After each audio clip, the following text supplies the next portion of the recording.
The book I'm reading, The Woman with a Worm in Her Head and Other Stories of Infectious Diseases by Camelia Nagimi, medical doctor.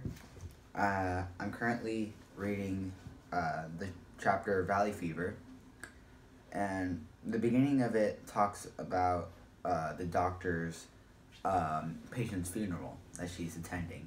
Now, at first it's kind of sad because no doctor really wants to see their patient dead, right?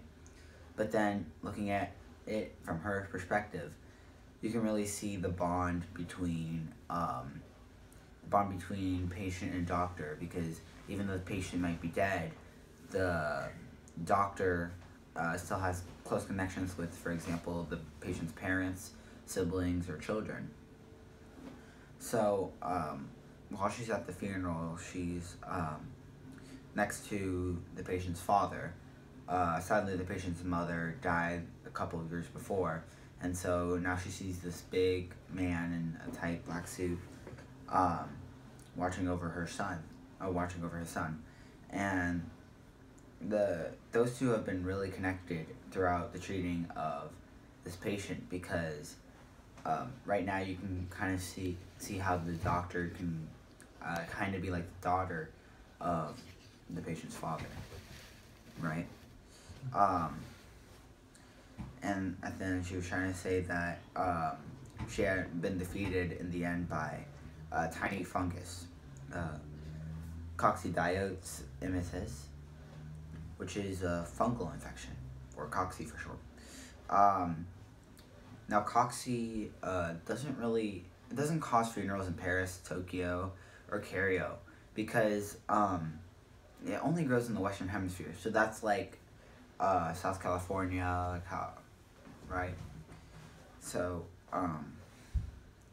the way that you can get this infectious disease is due to if the fungus is somewhere in the dirt or in the ground, and you breathe in the air that the fungus has, that it's releasing through its pores. Now, you won't get it if you just walk by like an area that has the fungus, but if you're around it when either there's construction, there's like an earthquake, or even if you're just going like dirt biking, like if you're just disturbing the soil and moving in a bunch, the openings will have the pores release air, and then you'll breathe it in, and then you'll get infected, right? So it's really whatever disturbs the soil. Now, getting this disease, this infectious disease, the thing about it is that it doesn't pass from person to person. Really what happens is that it's not contagious, but it's infectious, if that makes sense. You can get it, you can be infected by it, but you're not contagious to anyone else. So that's why doctors don't have to wear like those big and like suits that they have when they're working with something like Ebola, when they're trying to treat these patients. Now, having the few stages of it, it's like having a fever or a cold. So it's kind of hard to tell the difference between them. So you can have like a headache, fever, aches and pains, right? And yeah, maybe just plain old like stomachache or something like that. So it's kind of like the same thing. It's really hard to figure out the difference. And the people who are most susceptible to this disease are people with HIV, for example, because their immune system is so low.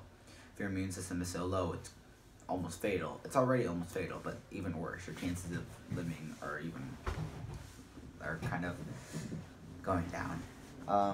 But also, if you're perhaps like Filipino or African American, you are also more susceptible to the disease, as they were saying.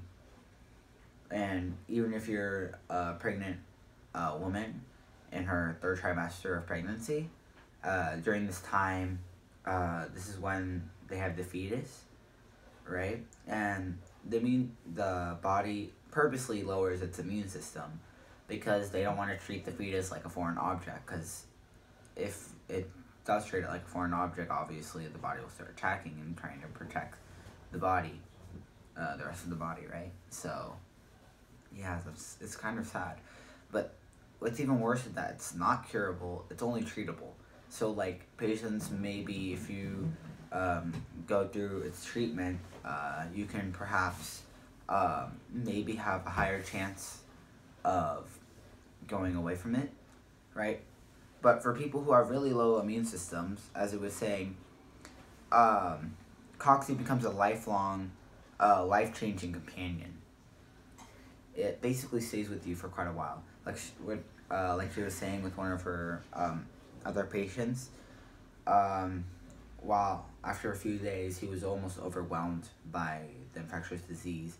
You can really see him, because they even had to take off the shirt because he was having so much trouble breathing, right? Just wheezing and trying to breathe in and out as the doctor was describing him. And yes, sadly, even though that man was okay after, he still had like a lot of trouble, and most likely he might even still have the fungal infection, because it's still hard for him to breathe.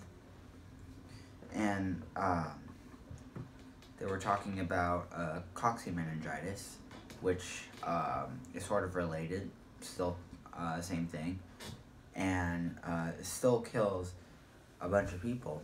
It still infects a bunch of people. So many people are unaware that Cocci infects 100,000 new patients in the Southwest every year.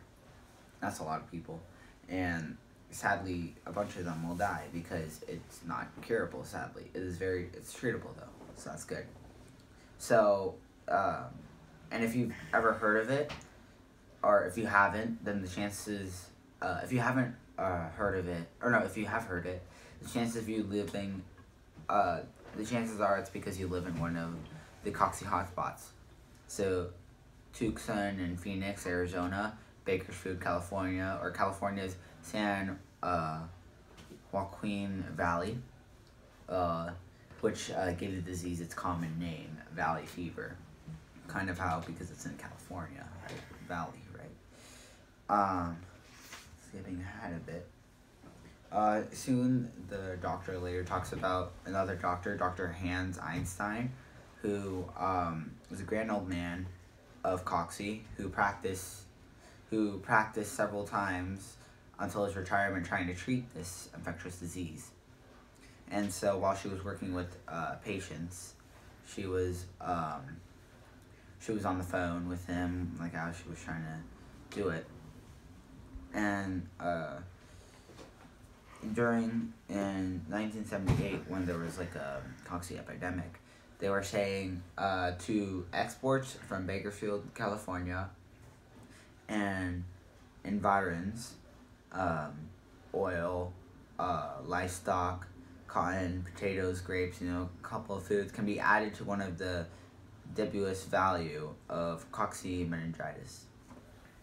So yeah, it's trying to say, when they even also announced that several dogs became ill, and even a gorilla in the San Francisco Zoo died from it. So it's really trying to show how fatal it can be. And that sort of leads to the end of my reading. I didn't quite finish the chapter, but I just wanted to check in because it was very interesting. Okay, so I have some question here. So you said there is a San Francisco, there is a gorilla from San Francisco that got this? So it's not only South California, so looks like, looks like it's also North California. I mean, yeah, so California. There's some hot spot in North California also, apparently. But that's just a side question. So what is meningitis? I forgot. Did they explain that or not really? Not too well, but meningitis, I know it's a disease. And I would also assume it's not necessarily curable, but I think meningitis, meningitis is not usually associated with just Cocci. I think it's like the result of some fungal infections, I believe. I could be wrong, but I don't know. I'm asking. I thought it was related But okay, Yeah. it's you might be right. I don't know. Right. Okay, okay, and so you say it's quite frequent even today. Some people die of it today. I'm not sure about today, but back then, like where is it? 1997 was one of her patients died from it. Yeah, So, it's yeah. not a long time ago. That's pretty recent, 1997. Right. Yeah. So I think we should watch out for it. So what was the most interesting part for you in this? I think the most interesting part, I didn't know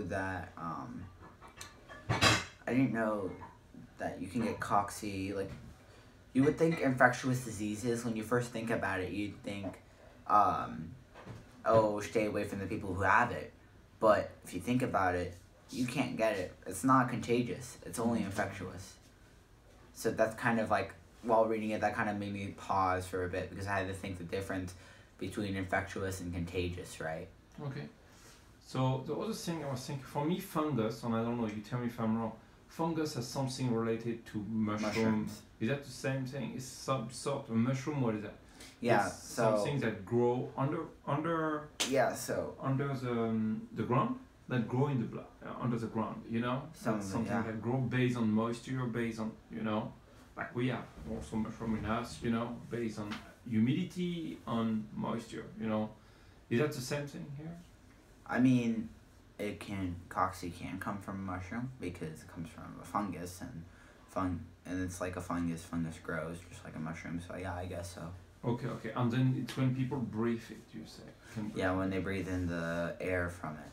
So what makes you think that Filipino some people are more susceptible than others? Because if you think about it, people in the Western Hemisphere, so basically a lot of Caucasian, because when the British came to America, when they colonized it, they've been there a little bit longer than people who are coming from perhaps Africa, so that's why African American or like Filipino, they're not really from there. Because if you think about every other place, like Asia, they had a bunch of people back then. They took Chinese workers thinking a little bit about history, they took Chinese workers there to work on a very long railroad, because Chinese workers, they were cheap because they were immigrants. Yeah, so a bunch of immigrants, but like, I'm kind of surprised, because African Americans, that's the only one I'm surprised about. Filipino maybe, because maybe they didn't go to like Japan. Maybe they only went to the ones that are like actually in Asia, not the islands floating around it. If you think about it. Okay, so I understand what you say. So is that in relation because the immune system, they may be not very good toward fungus? I mean, the immune system doesn't recognize really well the fungus part. Maybe it's specific. And I think you might be right, depending on where you come from. There's not much fungus maybe issue in Philippines. Therefore, their body did not get used to, you know, to attack this type of foreign objects, you know? Okay. And did you know also that women in a pregnancy in the third semester were having their immune system very low? Did you know that before? Yeah, that was an interesting part also. Yeah. I don't know that you know. Okay, that was the most interesting part. This part was interesting. Okay. Okay, so you did enjoy it then. Yeah. Okay. Do you have a question? Okay.